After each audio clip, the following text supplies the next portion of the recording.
অন্তর তোরে 1 কিলোমিটার আমার দৌড়ে আনতো তখন তোরে কেলা বাঁচাইবো অন্তর কেলা বাঁচাইবো কো স্যার আমার ভুল হয়ে গেছে। কোনটা ভুল হয়েছে তোর কি স্যার এই যে আমি আপনাকে 1 কিলোমিটার দৌড়িয়ে আনলাম সেটা।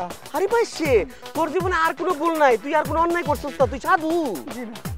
তাহলে কি তা অন্যায় করছিস? সুন্দর করে কইলা, গর্ব গর্ব করে কইলা, ক ক ক। আমি জানি না স্যার। ও তুই কিছুতে জানিস না? না স্যার। আমি জানি, হন আমি কই। বলুন স্যার। তোর 100টা দোষের মধ্যে একটা দোষের কথা কই, তুই কোন সাহসে মিলি রে বিয়ার প্রস্তাব দিচ্ছস? কিন্তু স্যার মিলি তো আপনাকে বিয়ে করছে না।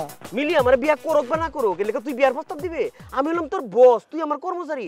বস যেন ক্যান্ডিডেট, হেন তুই বিয়ার প্রস্তাব দিছিস কে লাগা? কে লাগা বিয়ার প্রস্তাব দিছিস? স্যার দেখেন আপনি গেলাম ভুল করছেন। আপনি তো আমাকে চাকরি থেকে নিষেধ করে দিয়েছেন। এখন তো আপনি আমার বস না, স্যারও না। আপনিও পাবলিক, আমিও পাবলিক। আর এই যে এখন আপনি আমাকে তুই তুকারি করছেন, এইটাও কোনো মহা অন্যায়। এই এই এই তোর কি যোগ্যতা আছে তুই যে মিলিরে বিয়ে করবার গেছস? তোর কি কোনো টাকা পয়সা আছে? তোর তো সার্কিটাও নাই। এই যে স্যার এই জায়গায় আপনি ভুল করছেন। আমার টাকা পয়সা নাই দেখেই তো আমি ওকে বিয়ে করতে চাচ্ছি। মিলি হচ্ছে স্যার ওর বাবা মায়ের একমাত্র কন্যা। ওদের যা সম্পত্তি আছে সব কিছু ওর। ওকে বিয়ে করলে আমার সব হয়ে যাবে স্যার। একটা বার স্যার বিয়েটা করতে দেন, দেখবেন ওর সয় সম্পত্তি সব আমার হয়ে গেছে। আরে ভাই সে তোর যে যে সুদূর প্রসারী একটা প্ল্যান, এটা কি মিলির বাপের তুই কইছস? মিলির বাপ জানে? কি বলেন স্যার?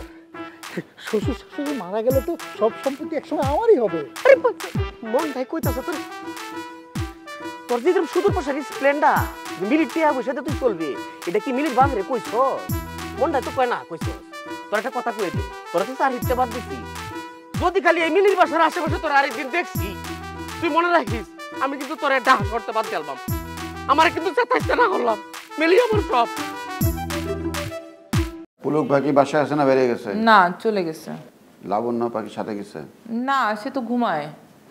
একটা কথা কই শোনো, জীবনে আমার কোনো কথার তো কোনো মূল্য দেওয়া নাই। এখন একটা কথা কব, দয়া করে কথাটার মূল্য দাও, বুঝতে পারছো? তাছাড়া পরে কানবা। কি বলো? ঘটকরে খবর দাও। ঘটক? ওই ঘটক দিয়ে কিছু হবে না, ওই ঘটকের সব ভেজাল।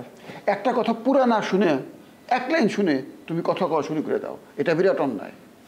আমি ঘটকরে খবর দিতে কইছি এই জন্য, ঘটকরে দিয়ে আমরা এখন পুলক ভাইয়ের মেয়ে দেখাবো, একটার পর একটা মেয়ে দেখাবো, একটার পর একটা মেয়ে দেখাবো।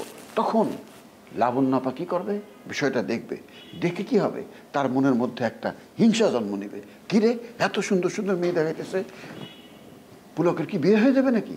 তখন দেখবা সে নিজ ইচ্ছায় পুলক ভাইয়ের বিয়ের ব্যাপারে কথা কবে। আরে না, এগুলা বলা ঠিক হবে না। আর সে 2 দিনের মেহমান বিদেশ থেকে আসছে ঘুরতে, তার এগুলা।